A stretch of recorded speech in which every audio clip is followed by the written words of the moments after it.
Bonjour et bienvenue sur Data Driven 101, le podcast qui s'intéresse aux applications concrètes et variées de l'intelligence artificielle et de la data. Je suis Marc Sanselme, fondateur de Scopeo, une agence d'intelligence artificielle qui accompagne toutes les entreprises à tirer le meilleur de cette technologie. Dans notre podcast Data Driven 101, je reçois chaque semaine des professionnels pour qu'ils nous partagent leurs expériences et leurs visions sans filtre. Aujourd'hui, je reçois Marc Debocor, CEO de Finovox depuis 2020. Finovox fournit une solution contre la fraude documentaire grâce aux technologies d'intelligence artificielle. Bonjour Marc. Salut, merci de m'accueillir. Avec plaisir. Alors, est-ce que tu peux nous parler un peu plus de Finovox en détail ? Ouais, Finovox, c'est un outil de détection de faux documents.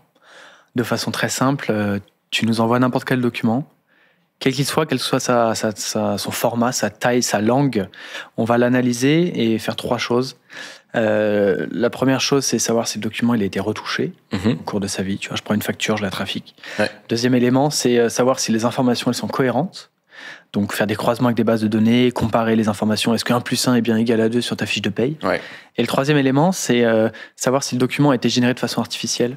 Donc, tu as 2 niveaux là-dedans. C'est généré par des templates, tout fait, où tu pré-remplis des ordonnances, des fiches de paye, ou généré par des LLM, par de la GenAI, quoi, sur voilà, tout type de documents. Donc, ça, c'est des petites proportions encore, mais c'est des fraudes qui grossissent de plus en plus. Et pour te parler un petit peu de l'entreprise, donc nous, on est une deep tech donc spécialisée dans la fraude documentaire.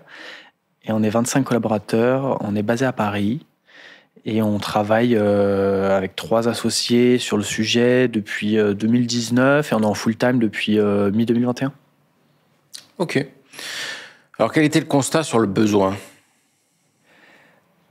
On a rencontré pas mal de banques et d'assurances, parce que moi, dans une précédente vie, je donnais des cours de développement informatique dans certaines écoles. Et dans ce cadre-là, j'ai été amené à rencontrer du coup plusieurs directions bancaires qui nous ont dit on sait très bien traiter les documents d'identité parce que c'est des documents qui sont quand même difficiles à trafiquer. J'imagine que tu saurais faire une fausse fiche de paye ou une fausse facture, mais que tu aurais du mal à faire un faux passeport dans une boutique, tu vois. Ouais. Déjà en termes de technicité, mais aussi en termes de légalité, c'est une barrière en plus. Et donc, il y a plein de technos qui existaient, qui sont des entreprises de KYC, donc Know Your Consumer. Et en fait, qu'est-ce qu'ils font de tous les autres documents qu'ils reçoivent ? Qui sont des fiches de paye, des RIB, des cabis, des liasses fiscales, des factures.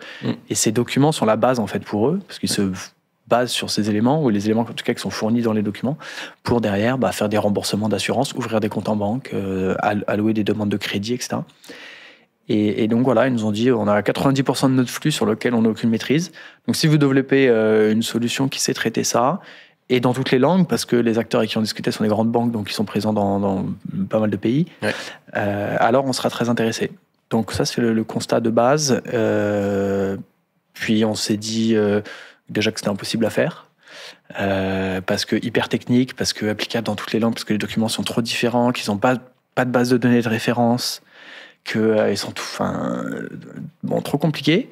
Et puis nous, on venait plutôt du monde du software et de la blockchain. Donc, évidemment, on avait déjà fait de l'IA, mais sans être des experts non plus. Bon, écoute, on s'est lancé. On a commencé à dev des premiers trucs et on a généré des premières datas. Ça a fait un truc qui était pas mal. Et là, on s'est dit, OK, il y a un vrai truc à faire.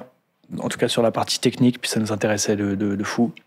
Et après, tu avais l'autre point qui est business. On s'est rendu compte que c'était hyper profond, en fait. Parce que les 3 acteurs avec qui on avait discuté en banque, c'était un problème majeur pour eux parce que déjà, ils avaient 6 branches, donc la facturage, le crédit, l'assurance, qui étaient intéressés. Et en plus de ça, en fait, ça allait beaucoup plus loin que la banque. Ça va en dehors de l'assurance en plus, ça va dans l'immobilier, dans le recrutement. Tu as envie de savoir que un mec qui est grutier, il a bien sa certification pour être grutier, quoi. Les services publics, l'onboarding, on travaille même dans les télécoms maintenant. Donc voilà, en fait, c'est un problème beaucoup plus large que le secteur bancaire. Ouais, bien sûr. Know Your Customer pour les banques, tout ce qui est gestion des sinistres côté assurance, immobilier, j'imagine, vérification des dossiers de locataires, sans doute même les documents de transaction. Ouais, à la transaction, alors tu as les notaires, mais à la transaction, c'est surtout sur les documents de performance énergétique. Okay. Parce que tu sais, aujourd'hui, j'imagine que tu dois habiter à Paris ou pas loin, tu n'as plus le droit de faire louer, enfin de vendre un appartement, blablabla, s'il est critère G. En fait, tu as maintenant, vu que c'est des nouvelles règles, tu as des mecs qui falsifient ces résultats de test. Et donc voilà, qui passent de G à A. Donc à la transaction, c'est assez nouveau, mais de plus en plus. Alors, quelle a été la mise de départ pour démarrer l'aventure? Parce qu'il y a besoin de données pour faire de l'IA. Comment est-ce qu'on trouve de quoi démarrer? Ce qu'il faut savoir, c'est que nous, on sortait globalement d'études. Déjà, on n'avait pas un copec. Qu'on devait rembourser des prêts étudiants et qu'on devait aussi vivre, quoi. Donc, on a commencé à mi-temps. On était dev à côté. Et donc voilà, on passait la moitié de notre temps. Les premiers, en fait, on faisait de la facturation sur Finovox et derrière, ça nous permettait de financer des locaux, de recruter des premiers stagiaires, tu vois, lancer la machine, quoi. Ouais. Et donc spécifiquement en termes de besoin de financement, parce qu'on voulait pas faire une levée de fonds tout de suite, quoi. C'était avoir des bons ordis, générer de la data, clairement. C'était la base de tout. Et après, tu avais toute la puissance de calcul dont on avait besoin, surtout pour le computer vision, tu vois, qui demandait pas mal de ressources. Et donc sur la partie data, ce dont on avait besoin, c'était avoir des fraudes, en fait, avoir des documents fraudés. Et nous, on allait voir les sociétés, elles nous disaient, bah ouais, on sait que on subit des fraudes, mais soit on peut pas vous fournir les docs, puis même si on vous fournit les docs, on sait pas exactement où est-ce qu'ils sont fraudés, comment ça a été fait. Donc ils sont pas labellisés. Tu vois, et puis t'as que le faux, t'as pas le vrai. Donc c'est très compliqué d'apprendre. Et donc là, c'était un gros travail de notre part d'aller essayer de collecter auprès de plein de gens des faux documents, avec idéalement le vrai et le faux. Et donc ça nous a donné un premier batch. Et après, on a fait ça à l'échelle, en allant voir des gens aux quatre coins du monde et en leur demandant de nous fournir des faux docs et de le faire de la meilleure manière possible, quoi. Alors tu nous as parlé de 3, en gros, on va dire sous-produits ou 3 types de fraudes détectées. Si je me souviens bien, donc on a dit le fait de modifier le document, le fait de alors tu as dit un troisième, mais remplir un texte à trous, en gros remplir un template. Ouais, et tu as la cohérence du contenu. Et la cohérence du contenu, donc vérifier que ça somme bien comme il faut et qu'il n'y a pas des chiffres qui ont été modifiés en oubliant le fait que ça doit sommer à 0. Que l'entreprise existe bien en greffe, que l'adresse qui est dessus, elle existe bien, que le mail, il correspond à un vrai mail, que le RIB, il existe bien dans la base de données des RIB. En fait, tu as plein de checks de cohérence à faire qui sont spécifiques à chacun des docs et on les fait dans tous les pays de l'Europe aujourd'hui.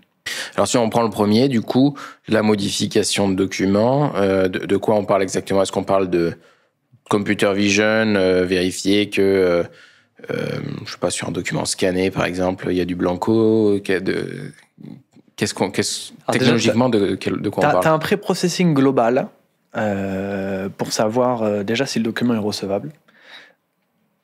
Donc c'est définir la qualité du document. Parce qu'il y a plein de fraudes qui se font où les mecs essayent de brouiller les informations. Toi, tu scannes, tu rescannes, tu prends en photo, le truc, il est lisible. Donc, nous, on a déjà des triggers là-dessus. Donc, en fait, tous les documents qui sont reçus de mauvaise qualité, déjà, ils dégagent. D'accord. Une première alerte. Après, tu as un autre élément qui est de savoir classifier les documents automatiquement. Donc, ça, on le fait. C'est aussi une brique qu'on peut vendre à côté. Mais bon, la plupart achètent l'ensemble. Et tu as une brique d'extraction d'informations.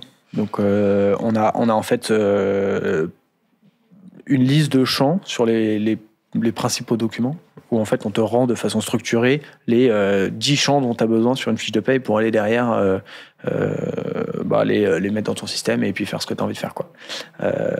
Bon, déjà à ce niveau-là, il y a forcément des technologies d'IA, c'est plutôt des OCR, il y a un peu du LLM pour corriger les OCR, pour corriger la cohérence du contenu, tu vas se dire c'est pas un 0 mais c'est un O parce que c'est dans un prénom, tu vois. Et donc si après on fait un focus sur la première brique d'antifraude, la détection de retouches, ou détection d'anomalies. Ouais. Là-dessus, on va avoir différentes analyses. Tu vas avoir évidemment du computer vision pour analyser donc visuellement les documents. Ça peut être forcément des images, mais tu peux aussi avoir des PDF que tu transformes en images ou des images inclus dans les PDF. Donc là-dessus, à chaque fois, on passe différents algos. C'est voir qu'il y a des alignements qui sont chelous entre les mots, qu'il y a des espacements entre les caractères qui ne sont pas normaux. qu'il y a des polices de caractères qui correspondent pas, Ouais. que le noir est pas le même noir au sein d'un même mot. Donc, tu vois, c'est plein de petites analyses comme ça qui vont essayer de spotter des anomalies, quoi. Chaque petite analyse est un algo à part entière. Il y a de tout, c'est-à-dire qu'on a des algos spécifiques qui vont, par exemple, te dire algo espacement entre les caractères. On a aussi des algos un peu globaux qui ont pour objectif de cibler la zone. Donc après, en fait, à partir du moment où tu as fait ce qui fonctionne le mieux déjà pour savoir si la technique marche, c'est de faire un algo par un algo. Mais après, une fois que tu sais qu'ils marchent, tu peux les combiner entre eux. Et donc voilà, il y a un peu de tout. Mais Computer Vision, ça c'était un gros chantier parce que c'est technique, parce que ça demande une puissance de calcul de ma boule, parce que même la littérature là-dessus est pas hyper développée. Nous, on a commencé la R&D il y a 4 ans. Ça a beaucoup évolué depuis, mais en tout cas, ça l'était pas énormément au départ. Et puis voilà, ça demande des skills assez spécifiques. Donc, quand on a sorti l'algo et que ça fonctionnait très bien, là, on fait de la R&D en continu, donc on l'améliore. Mais quand on l'a sorti, on a fait un papier de recherche, une publication, quoi, qui est voilà, on a fait une demande là pour faire des conférences là-dessus. Et donc voilà, c'est les PhD chez nous, quoi, qui ont bossé là-dessus. Donc, c'était le truc le plus lourd. Après, tu as d'autres sujets sur les analyses qui vont être plutôt du NLP, sur les structures de code. Tu peux analyser, en fait, quand un document il est reçu, tu vois, de façon informatique. Nous, on ne traite pas les papiers. Tu ne peux pas nous envoyer un papier. Tu nous envoies qu'un format digital, quoi. Tu exportes tes pièces jointes, tu nous plugs sur ton logiciel de gestion documentaire, sur ta réception des docs, etc. Quand un doc il est reçu, c'est du binaire qui est transformé en différents layers. Il y a quoi, des hexadécimaux derrière. Il y a du XML sur les PDF, etc. Il y a des strings. Tu vois. Et en fait, tous ces éléments, c'est du code qui est complètement illisible pour l'œil humain, mais la machine, elle sait le lire. Ouais. Il y a quelques énergumènes chez nous qui savent lire ce genre de trucs, mais et donc en fait, nous, on entraîne là-dessus.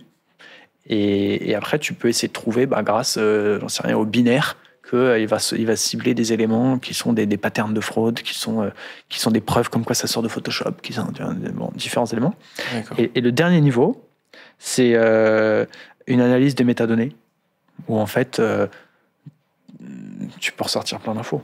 Celui que le document il a été scanné, que le document il sort de quel logiciel, qu'il a été modifié à telle date. Parfois, tu as même l'endroit, tu as même la localisation. Donc voilà, on combine tout ça, soit avec de l'IA, soit pas forcément de l'IA. Tu peux avoir des systèmes de règles assez simples. Donc ça permet de donner du contexte au doc. Et donc voilà, après, tu as des sous-branches, mais tu vois, pour te synthétiser, tu as 3 briques principales sur ce développement. D'accord. Donc vous entraînez des LLM à reconnaître sur le langage informatique XML ou peu importe le langage, mais celui qui structure le document sous le capot, le PDF, etc. Vous entraînez à reconnaître des patterns de fraude. C'est pas des LLM, c'est du machine learning, en l'occurrence. Parce que, déjà, quand on les a développés, ça n'existait pas. Et, en tout cas, on n'avait pas connaissance. Et le deuxième point, c'est que, à nos yeux, en tout cas, c'est ce qui fonctionnait le mieux. Les LLM, nous, on s'en sert pour la partie cohérence.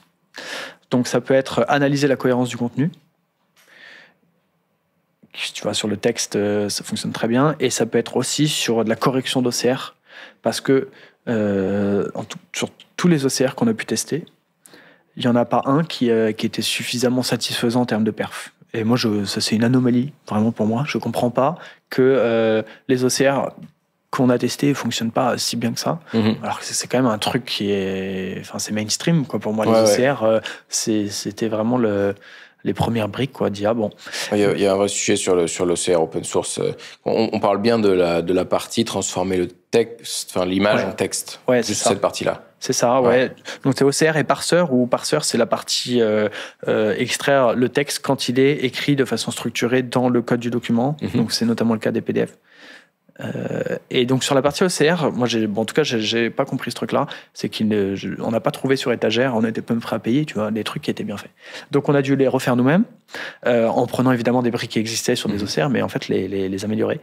Et pour les améliorer, un des éléments qu'on a fait du coup qui concerne les LLM, c'est de pouvoir corriger les OCR avec du LLM, parce que il peut naturellement savoir que c'est pas un O dans le numéro de téléphone, mais c'est forcément un 0, parce qu'il a compris le parti un peu de bon sens, quoi. Alors qu'un OCR pur va pas forcément le comprendre.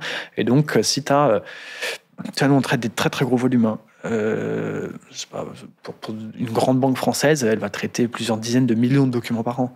Donc en fait, si tu as un taux d'erreur, le taux de faux positifs de notre côté, de 1%, et ben en fait, c'est 1% de 10 millions qui sont juste des erreurs. Et en fait, derrière, vu qu'il y a un montant de fraude qui va être, je sais pas, à 3%, ben en fait, tu vas noyer les fraudes que tu remontes au milieu de fausses alertes. Et donc, c'est pas possible. Donc, on a énormément travaillé en fait sur cette OCR. Et c'est pour ça que maintenant, c'est une brique qu'on vend même à côté. Parce qu'on a tellement bossé dessus que sur tous les documents classiques en Europe, on sait extraire toutes les informations.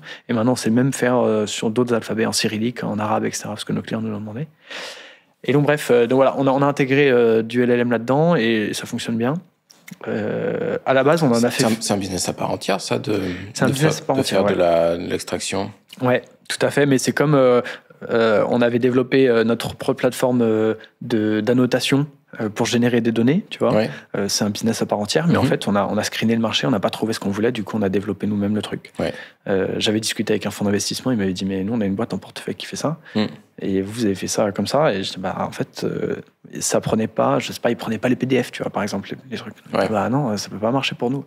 Donc voilà, après, évidemment, notre truc, il est moins travaillé, il est spécifique sur notre cas d'usage, mais sur la partie, on n'a jamais revendu la partie annotation, mais ouais, la partie extraction, effectivement, c'est un truc qu'on vend à part entière, et en fait, on l'a tellement bossé pour éviter les faux positifs, parce que c'est notre trigger numéro 1, qu'aujourd'hui, il est stylé, et on le vend, parce que la partie annotation, c'est vrai qu'il y a des boîtes qui font ça, mais comme tu dis, c'est très difficile de trouver celui qui marche sur ton cas d'usage, parce qu'en fait, c'est très difficile d'en faire un qui est universel pour tous les cas d'usage. Et donc, c'est assez courant de voir des gens refaire une plateforme d'annotation en interne. Mais c'est vrai que l'extraction de données sur les documents, que ce soit les pièces d'identité, justificatifs de domicile, etc., c'est le produit à part entière de pas mal de sociétés comme Clipa, Mindy. C'est des sous-produits de AWS, GCP et compagnie. Ben, on en a testé, dans ceux que tu as cités, on en a testé plusieurs. Et on n'a jamais été satisfait. Même Google, quoi. Hein. Google s'appelle Document AI, je crois. Ouais.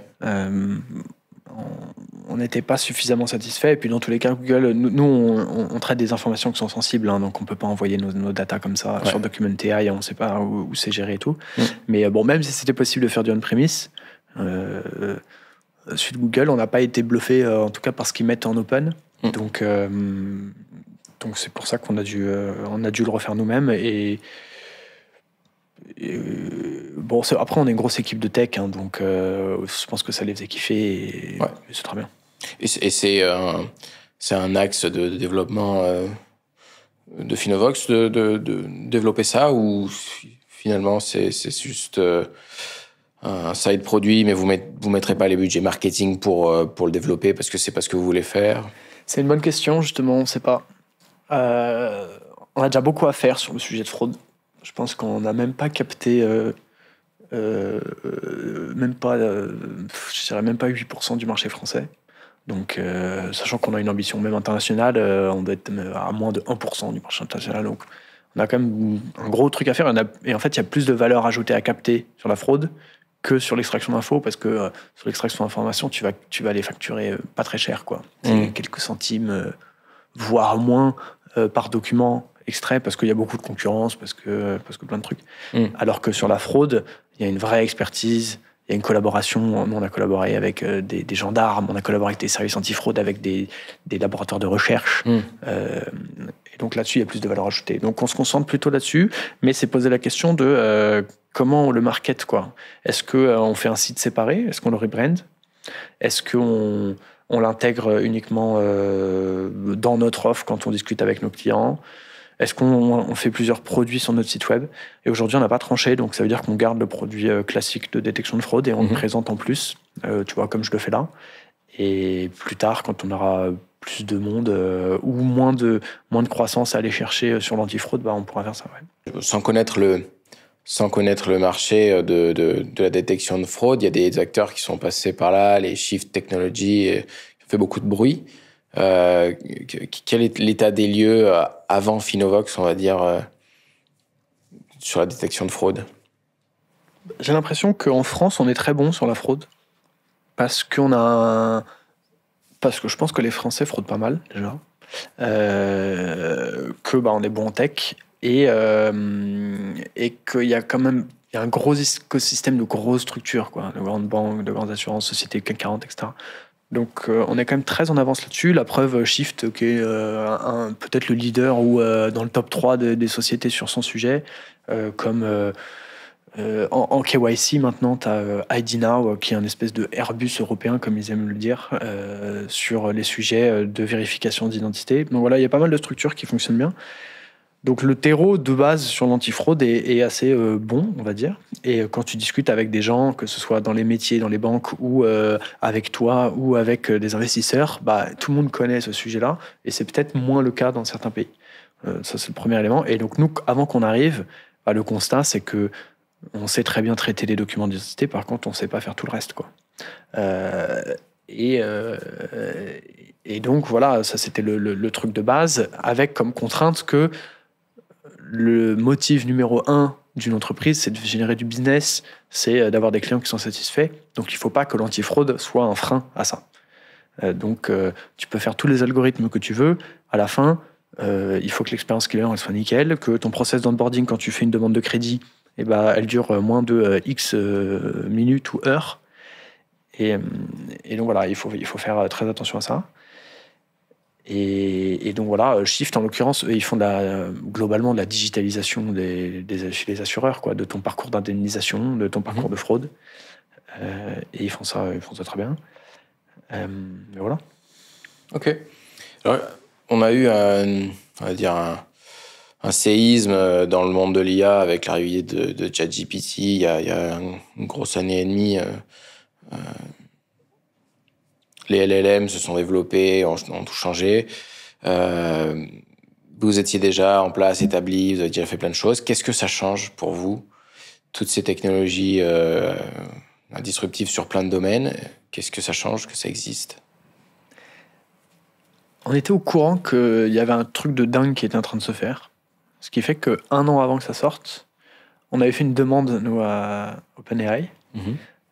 Moi, c'était à l'époque, en tout cas, des infos que j'avais, c'était un peu un projet de Elon Musk, IA, un peu philanthropique.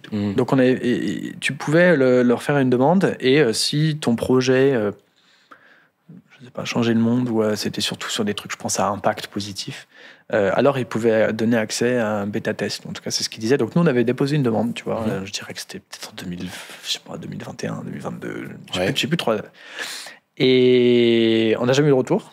Donc, tu vois, c'est un truc qu'on forcément suivait. Et après, quand c'est sorti, donc nous, on a développé nos propres LLM à la base. Et ils avaient des très bonnes performances, mais on s'est rendu compte que tu avais d'autres boîtes qui avaient développé des LLM qui avaient les mêmes performances que nous, mais ils étaient beaucoup plus légers. Ouais. Donc, celui qu'on avait développé, nous, il faisait 8 gigas. Et en l'occurrence, on utilise Mistral AI. Et celui de Mistral qu'on utilise, là, il fait 1 giga. Et donc, c'est 8 fois plus rapide, quoi. On est à peu près en équivalence. Et donc, là, on a arrêté, nous, de développer nos propres LLM, et on utilise ceux qui sont faits par l'extérieur, parce que c'est comme open source quand même. Mais open source, ouais. Et puis, c'est on-premise surtout. C'est-à-dire qu'on n'a pas besoin d'envoyer à Mistral. Nous, c'est inconditionnel, ça. ChatGPT, aussi bien soit-il, nous, on ne pourra jamais faire une requête ChatGPT parce que tu traites des données confidentielles, et c'est très, très probable que moi, j'ai déjà traité un document qui t'appartienne, tu vois. Et donc, non, c'est pas possible que ce soit envoyé, on ne sait pas où.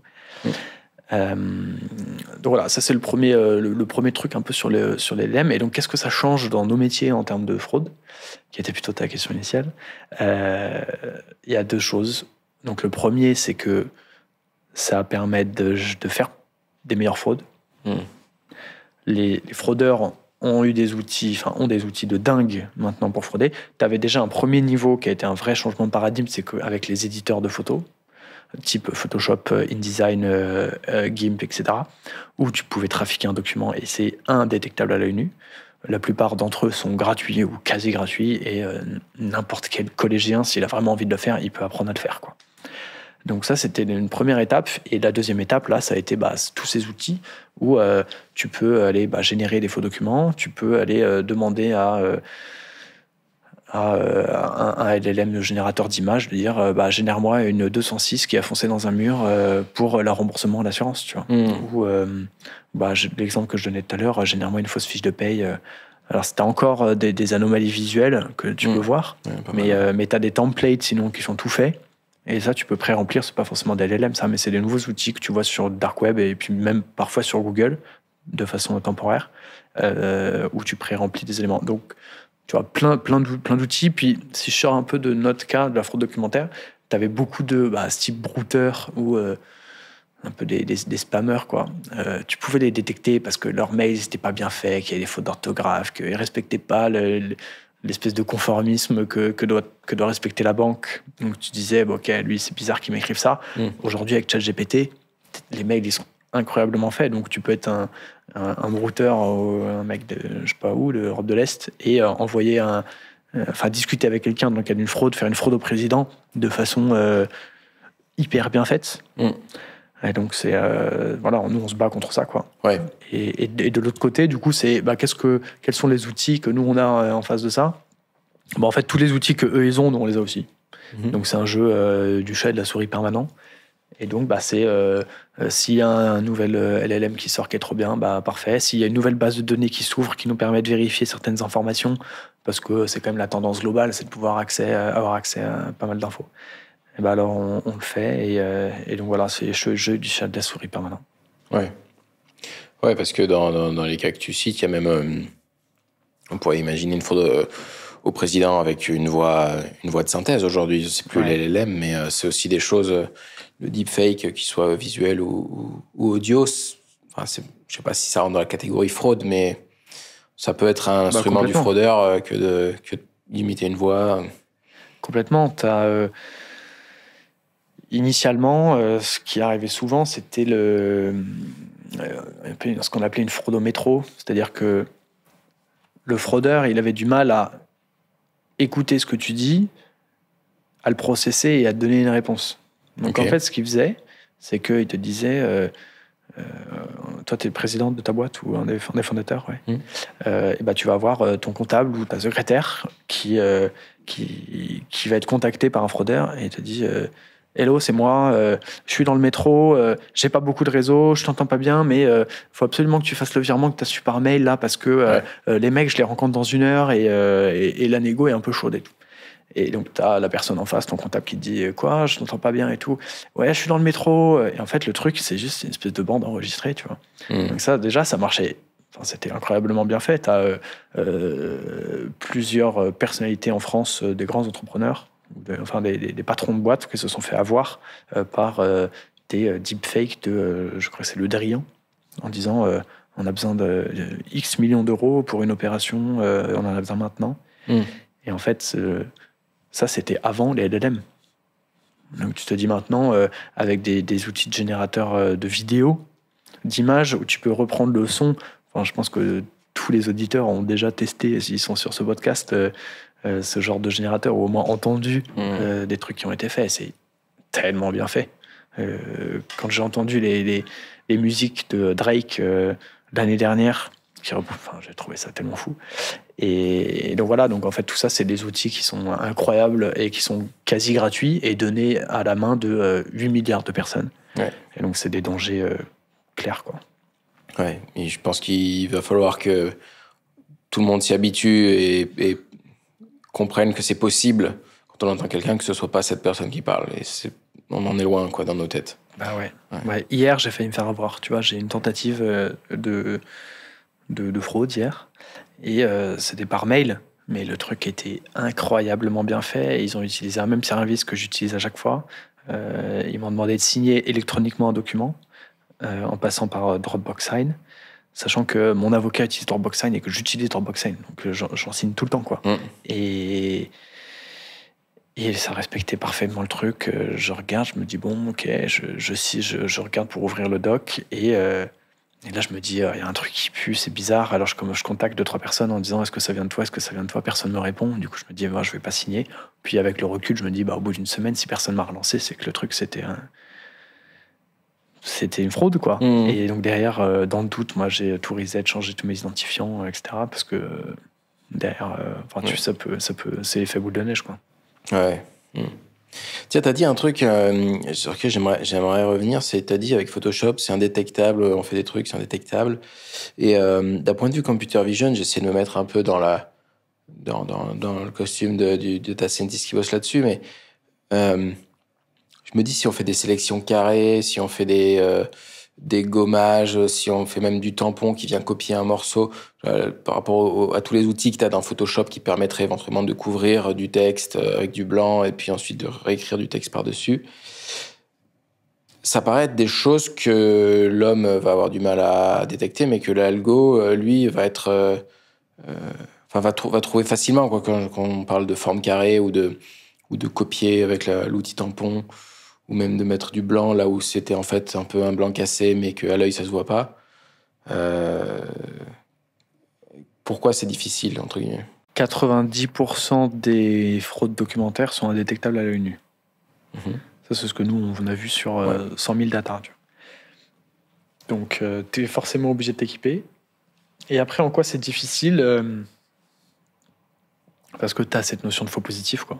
C'est-à-dire que, oui, l'algo, il peut détecter des compressions de pixels. Tu fais ce qu'on appelle un ELA. Tu peux faire des différences de couleurs. Tu peux calculer, tu traces des traits, tu calcules des alignements. Il y a plein de choses qui fonctionnent. Mais en fait, tu dois garder en tête que ton taux de faux positif, il doit être quasi à 0. Et en fait, quand tu fais ça, même si tu as sorti un bon algo sur les espacements entre les caractères ou détecter qu'il y a du gommage, en fait, la proportion des gens qui utilisent Photoshop dans le cas d'une fraude, on va dire que c'est 15% des gens. Le reste, c'est d'autres softwares, d'autres méthodes. Sur ces 15%, t'en as que la moitié qui ont utilisé le gommage. Et sur cette moitié, on va dire que tu vas en détecter 90%. À la fin, t'as passé beaucoup de temps, t'as mis un data scientist, t'as fait un entraînement qui t'a coûté X milliers d'euros, et t'as rajouté 1/1000 de % de détection. Et en fait, c'est ce qu'on fait. C'est notre métier, c'est qu'on rajoute en continu différents algos, brique par brique. Et donc, quand des nouveaux membres de l'équipe arrivent en tech, on leur dit rien. On leur explique pas comment ça fonctionne. On leur dit pas les trucs qu'on fait. On veut qu'ils aient un esprit hyper ouvert. Et pendant 2 semaines, on leur file 2000 vrais, les 2000 faux associés, donc tu vois, A et A', et on leur dit débrouillez-vous, faites un truc. Et ils savent pas quels sont les vrais, quels sont les faux? Si, ils savent qu'ils sont les vrais, ils savent comment ils ont été falsifiés, à quel endroit, même par quelle personne. En revanche, on fait pas ça du tout pour les piéger, on fait ça pour qu'ils nous ouvrent.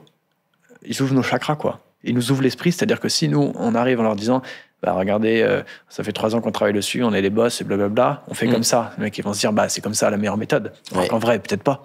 Peut-être qu'on se trompe depuis le début et que t'as un mec qui va avoir une idée géniale et te dire non, mais vous avez même pas regardé la police des caractères, alors que c'est le truc à faire. Tu vois.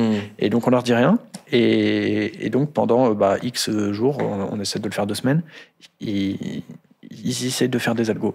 Et à la fin, on regarde ce qu'ils ont fait. Et en fait, parfois, ils font exactement ce qu'on a voulu faire, nous, ou ce qu'on a déjà fait. Et parfois, ils font des trucs complètement différents.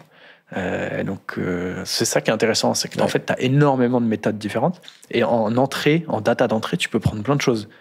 Parce qu'en soi, le document, tu as plein de data, tu vois. Tu as le contenu, mais en fait, tu as les pixels, tu as les strings, tu as le XML, tu as les métadonnées, tu as machin. Tu peux combiner, tu peux faire plein de choses. Ok. Alors, comment on obtient toute cette donnée, la donnée de fraude documentaire, c'est comment on constitue un jeu de données de fraude documentaire?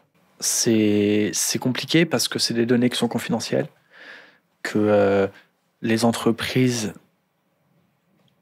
ne souhaitent pas communiquer là-dessus, sous-estiment dans la plupart du temps les fraudes qu'elles subissent. Donc, quand tu vas les voir, ils te disent on ne peut pas vous les fournir. Et puis même s'ils les fournissent, c'est des datas qui sont incomplètes parce qu'on n'a pas le vrai qui est adossé, parce qu'on ne sait pas exactement ce qui s'est passé. Et alors si tu commences à faire des entraînements sur des datas biaisées, tu vas perdre ton temps en fait. Donc ce qu'il a fallu faire, c'était comment est-ce qu'on arrive à refléter la réalité du monde.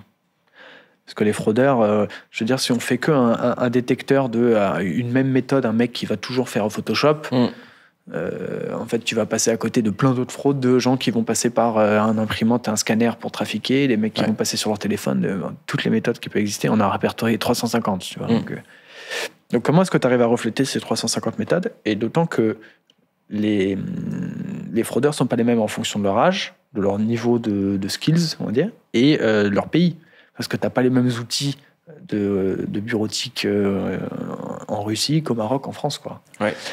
Et donc voilà, ça c'était compliqué. Et donc ce qu'on a fait, c'est qu'on est allé voir des gens aux quatre coins du monde. Et on leur a demandé de falsifier les documents. Donc on leur dit, vous fournissez un vrai, vous fournissez un faux qui est adossé, et nous on vous rémunère pour ça.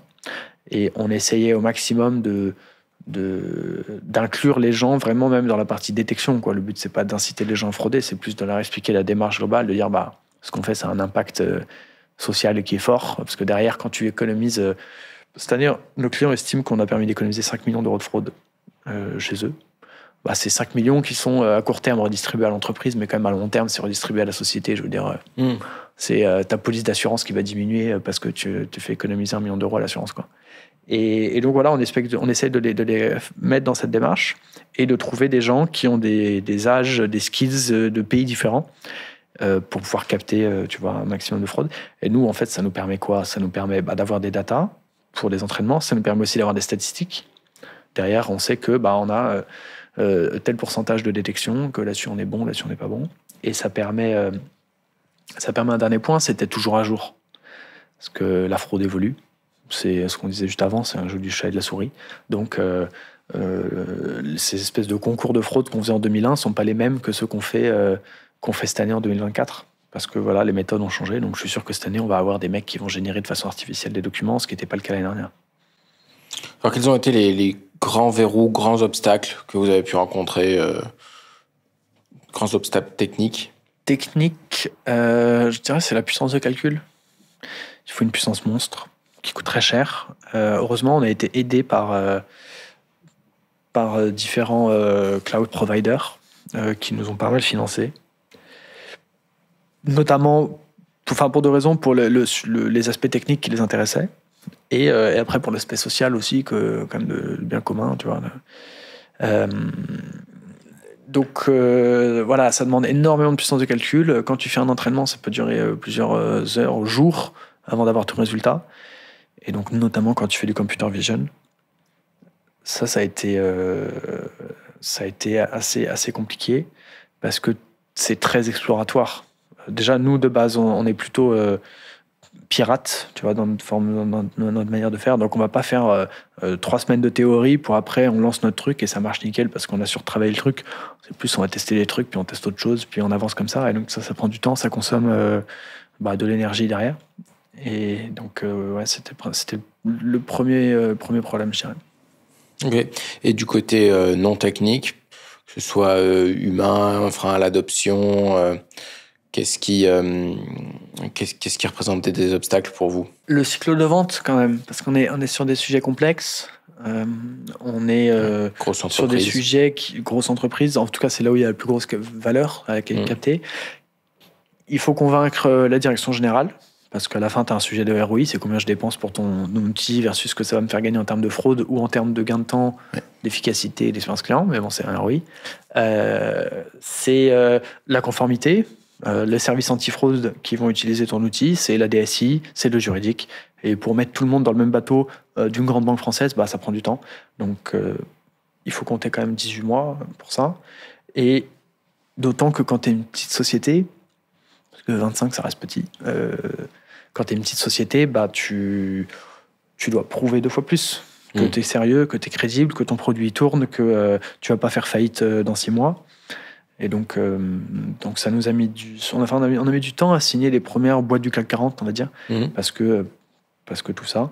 Et tu as un autre sujet aussi, là ça va revenir un peu à la technique, mais c'est vraiment un travail de petites mains, qu'on nous remonte toutes les petites techniques de fraude, tous les retours d'expérience, tous les outils qu'eux ils ont pu avoir. Dès qu'on discute avec des clients et qu'on a un document qu'on détecte pas, ils nous le remontent. Et comme ça, nous on développe, on peut faire des cash prize en interne pour développer ce nouveau truc. C'est un travail en continu et c'est savoir s'adapter à tous les types de docs. Et puis un jour, on va traiter avec un nouveau client qui va demander une analyse de cohérence sur un nouveau doc qu'on n'a jamais traité en Espagne. Et alors là, c'est rajouter différentes analyses. Et en fait, tout ça, c'est un travail de petite main. C'est-à-dire que c'est impossible à développer en laboratoire. Tu peux prendre les meilleurs ingénieurs du monde avec les meilleurs techs et un budget illimité et de la puissance de calcul illimitée. Tu n'arriveras jamais à développer ça parce que c'est un travail de terrain d'ingénieurs qui discutent avec le métier et qui remontent et qui améliorent en continu. Pour te donner un exemple, Pôle emploi, ils éditent certains de leurs documents sur InDesign. Pour nous, InDesign, c'est considéré comme un logiciel de retouche, quoi. Donc on a dû, là, c'était l'année dernière, faire en sorte que détecter tous ces types de documents-là, donc savoir détecter le document. Si c'est InDesign, alors c'est pas une fraude, parce que ça veut dire que ça vient de Pôle emploi. Donc c'est un travail de petite fourmi sur plein de docs, et ça, tu dois le faire un peu dans tous les pays. Donc c'est très chronophage. D'accord. Ouais, il y a une sorte de cartographie des possibles qui dépasse le champ technique, quoi, qui est vraiment une construction. Ce qui est une barrière à l'entrée énorme pour les futurs entrants, parce que c'est pas juste en développement un outil de détection de Photoshop que tu vas réussir, parce que ça représente 15% des fraudes, quoi. Mais ce qui pour nous est un gros boulot, ouais. Ok. Côté évangélisation, qu'est-ce que tu dois beaucoup répéter aujourd'hui à tes interlocuteurs, que ce soit des prospects, clients, etc. Quel est le travail d'évangélisation qui est important dans ton travail? Alors, globalement, les entreprises savent qu'elles se font frauder. Elles n'ont pas besoin de nous pour ça. Même si nous, on peut leur apporter des spécificités, on peut leur apporter des chiffres. Tu vois, on fait des études là-dessus, on fait des sondages.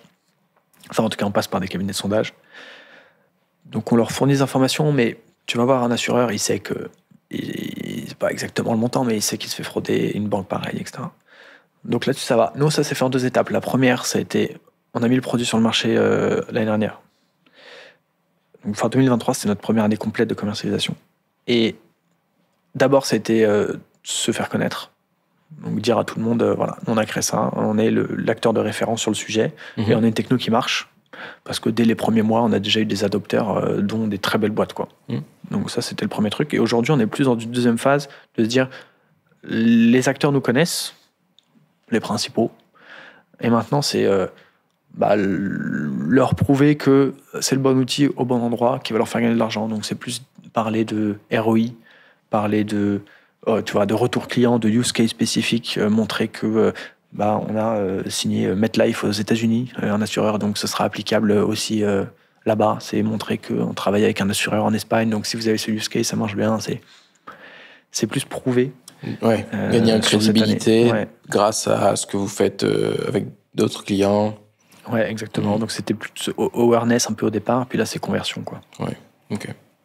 Alors est-ce qu'il y a des erreurs que tu as fait ou que vous avez fait, soit sur la partie business, soit sur la partie technique, que tu pourrais nous partager pour nous faire gagner du temps? On a fait pas mal d'erreurs en tech parce que c'est très exploratoire.